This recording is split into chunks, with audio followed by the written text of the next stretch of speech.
हाय, तो फिर से इस मेरे नए वीडियो में आप सभी बीपीएससी टियर 3 के शिक्षकों का स्वागत है भाई। फाइनली आप लोग स्कूल ज्वाइनिंग कर लिए हैं। उसके बाद बात चल रही है प्राण के लिए अप्लाई करने के लिए एनपीएस अकाउंट खोलने को लेकर, जिसमें जिला वाइज पत्र भी जारी होना शुरू हो गया है। इसी पर ये वीडियो होने वाला है। इसके पहले मेरे चैनल पर नए हैं तो चैनल को जरूर सब्सक्राइब कर लीजिएगा, क्योंकि शिक्षा समिति हर एक अपडेट आपको समय समय पे मिलता रहता है। साथ ही जो भी बात होती है ऑफिशियली तौर पर हम लोग करते हैं, तो वीडियो को भाई स्किप नहीं कीजिएगा, वीडियो के पूरे अंत तक देखिएगा। आइए देखते हैं पूरी खबर को विस्तार से। भाई वीडियो को स्किप नहीं कीजिएगा, अंत तक जरूर देखिएगा, एक एक पॉइंट को समझ लीजिएगा। कार्यालय जिला शिक्षा पदाधिकारी खगड़िया कार्यालय आदेश देखिए स्पष्ट कहा जा रहा है कि बीपीएससी टीआरई 3.0 के विद्यालय अध्यापकों के वेतन भुगतान हेतु उग्रतर कार्रवाई करने के संबंध में निदेशक प्राथमिक शिक्षा बिहार पटना के ज्ञापांक 07 विविध 181/24/12/14 दिनांक 8/5/2025 द्वारा निर्गत आदेश किए गए हैं।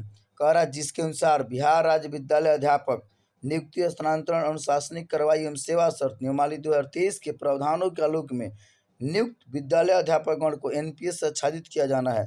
उक्त आलोक में सभी नवनियुक्त विद्यालय अध्यापकों को प्राण आवंटन के संबंध में निम्नांकित आदेश दिए जाते हैं। पहला देखिए स्पष्ट कहा जा रहा है, सब पॉइंट को समझ लेना है।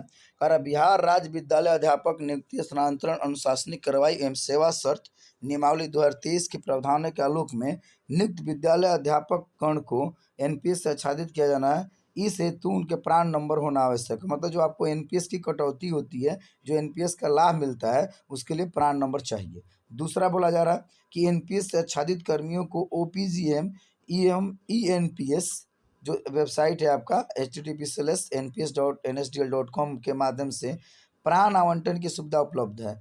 ईएनपीएस की व्यवस्था पूरी तरह पेपरलेस है। देखिए आ गया बात, पूरी तरह से पेपरलेस है। मतलब कि इसमें आपको ये बात समझ लेना है कि जो भी इसमें डॉक्यूमेंट्री प्रोसेस है, आप पहले ऑनलाइन करते हैं, उसके बाद ही चीज़ें होती हैं।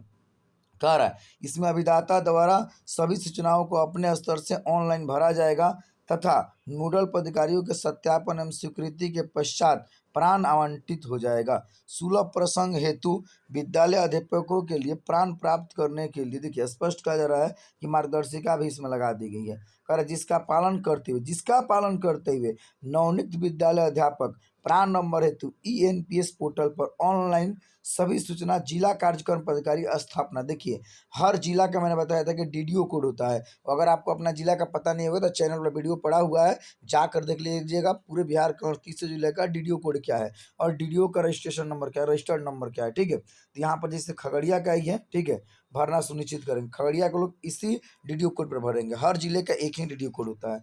स्पष्ट तौर पर यहाँ पर बोला जा रहा है कि ऑनलाइन आवेदन करना है तो लिंक एवं अपलोड किए जाने वाला वांछित अभिलेख, मतलब जो भी आपका कागजात हैं, कैसे करना है। बहुत लोग का ये कमेंट आ रहा था सर कब से आपको करना है, तो देखिए आपके जिला में इसको लेकर सेपरेट पत्र निकलेगा। जैसे कि अभी खगड़िया का निकला है, वैसे ही जिला वाइज पत्र निकलेगा। जैसे ही आपके जिले के जो डीओ हैं डीपीओ हैं आपको सूचित करेंगे, क्योंकि आपको पता है कि सबसे पहले आप लोग का टेक्निकल ज्वाइनिंग होना है। तो टेक्निकल ज्वाइनिंग अभी हुआ है नहीं हुआ है इसको तो आपको कन्फर्मेशन है नहीं, और जब तक टेक्निकल ज्वाइनिंग नहीं होगा आप प्राण के लिए अप्लाई नहीं करेंगे। क्लियर? और हर जिला के लिए इसके संबंध में अलग से निर्देश निर्गत किया जाएगा, ये क्लियर समझ लेना है, क्योंकि विभागीय निर्देश है, उसके बाद ही वो आप कर पाएंगे। जैसे आपने देखा हो कि अलग अलग जिला में टेक्निकल ज्वाइनिंग हेतु अलग अलग डेट निर्धारित कर दिया गया है। वहाँ पर कैंप लगाकर ब्लॉक वाइज टेक्निकल ज्वाइनिंग कराया जाएगा, तो वो विभाग का काम है। हालांकि बहुत से जिलों में ऐसा हुआ है कि जो एचएम है, जो प्रभारी एचएम है, उनके साथ साथ आपको भी जाना है, जो आपको डॉक्यूमेंट्स लेके जाना है और वहाँ पे रह के अपना टेक्निकल ज्वाइनिंग कराना है। तो इस केस में ये बढ़िया हो गया है कि आपका गलती भी नहीं होगा। उसके बाद आपको प्राण अप्लाई करना है, प्राण के लिए फॉर्म भरना है, ऑनलाइन भरना है। हालांकि पहले ऑफलाइन भर के तब ऑनलाइन कीजिएगा, ताकि देख देख के गलती भी नहीं हो। चलिए कैसे करना है, तो पहले ये साइट है, साइट को नोट कर लेंगे, इसी साइट से करना है, इधर उधर से कहीं से नहीं करना है। दूसरा डॉक्यूमेंट्स क्या चाहिए, तो देखिए आ गया बात, विद्यालय पदस्थापना पत्र चाहिए, विद्यालय योगदान पत्र चाहिए, दोनों चाहिए।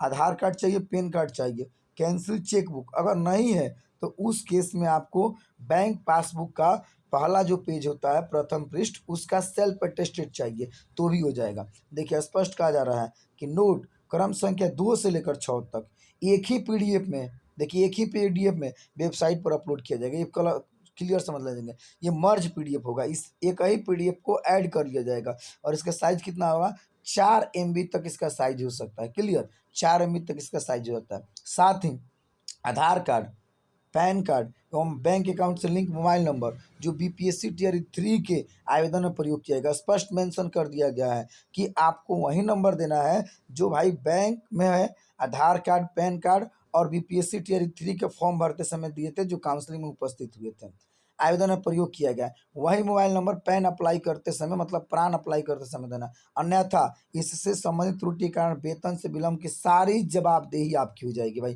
विभाग ने स्पष्ट कर दिया है। तो भाई आप लोग हड़बड़ी नहीं कीजिएगा, जिन लोग का मोबाइल नंबर नहीं है या ऐड नहीं है या गुम हो गया है तो प्लीज़ आप लोग वो कर लीजिए जल्दी से जल्दी। आगे कह रहा है आधार लिंक्ड मोबाइल नंबर चाहिए, ईमेल आईडी चाहिए, जो आपको मोबाइल में लॉगिन है उसका पासवर्ड पता हो, नॉमिनी का डिटेल्स देना है, हस्ताक्षर चाहिए, वेबसाइट पर अपलोड करना होगा, तो जो आप जनरली हस्ताक्षर करते हैं। आगे है आपका कॉन्टैक्ट डिटेल्स देना है टैब में, ठीक है, और जिप कोड के साथ पूर्ण पता आपको देना है, क्लियर समझ लेना। साथ ही विद्यालय अध्यापकगण को ईएनपीएस के आवेदन के लिए निम्न फ्लो चार्ट को अवलोकन किया सकता है। जब आपको भरना है तो उसका स्टेप क्या क्या हो सकता है देख लीजिए।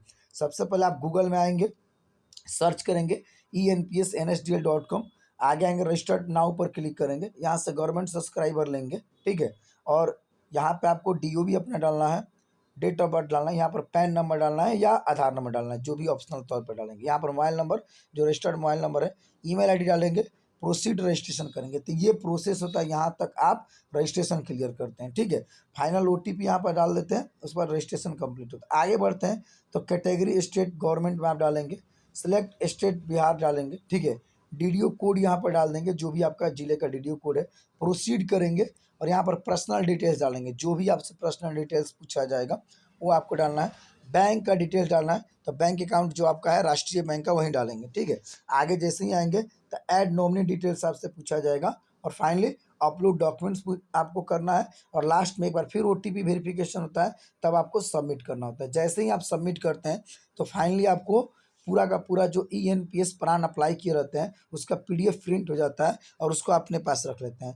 विशेष निर्देश दिया जाता है, देखिए स्पष्ट तौर पे कि बिहार सेवा संहिता के संगत प्रावधान अनुसार जिन कर्मियों की जन्म तिथि माह की 2 तारीख है, किसी भी माह की 2 तारीख है और उसके बाद में पड़ती है, तो उसका सेवानिवृत्ति की तिथि 60 वर्ष की आयु पूर्ण होने पर उसी माह की अंतिम तिथि होगी। मतलब 1 तारीख के अलावा कोई भी आपका डेट ऑफ बर्थ है तो उस महीने का अंतिम तिथि आपका रिटायरमेंट का डेट होगा।